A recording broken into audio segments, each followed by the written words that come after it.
अब परम पूज्य गुरु महाराज की बताई हुई साधना को इस समय करेंगे।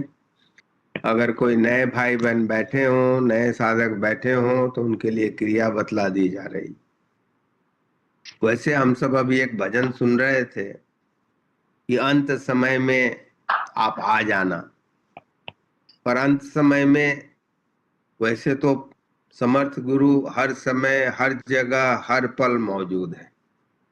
पर हमारी दृष्टि में जो भेद है उसके कारण हम उन्हें देख नहीं पाते हैं या उनका अनुभव नहीं प्राप्त कर पाते हैं। पर अंत समय में उस अनुभव को कैसे प्राप्त किया जाए। आप देखें, अगर कोई बच्चा किसी एक खाने के पीछे पड़ा हो और जिंदगी भर उसे रोज दिन या करीब करीब ज्यादातर समय वही खाना चाहिए, तो उसका स्वाद बदलना या उसके खाने में परिवर्तन करना उसे कभी भी पसंद नहीं आएगा और वो करेगा भी नहीं अगर उसका बस चलता रहे। हमारा भी मन का स्वभाव जिसमें फंसा रहेगा, अंत समय में हम चाहे कितनी भी प्रार्थना कर लें, जहां पर मन फंसा है वहीं हमें दिखाई देगा।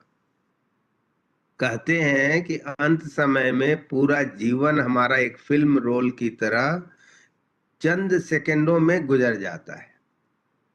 आप सबने वो कथा सुनी होगी वो ऋषि की, कि कैसे इतना बड़ा तप, इतने बड़े तपस्वी, पर अंत समय में वो हिरण के मुंह में फंस गए और अंत में उनका हिरण के ही स्वरूप में जन्म हुआ।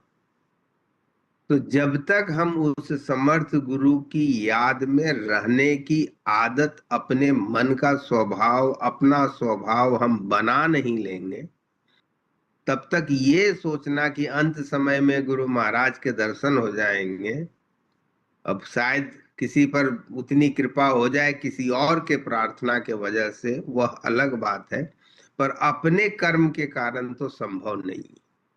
वास्तव में हम अगर वो चाहते हैं तो हमें समर्थ गुरु की ही याद में हर पल रहना होगा, तभी यह संभव है। क्योंकि जिनकी आदत हो जाती है, हम उसी आदत में रहते हैं।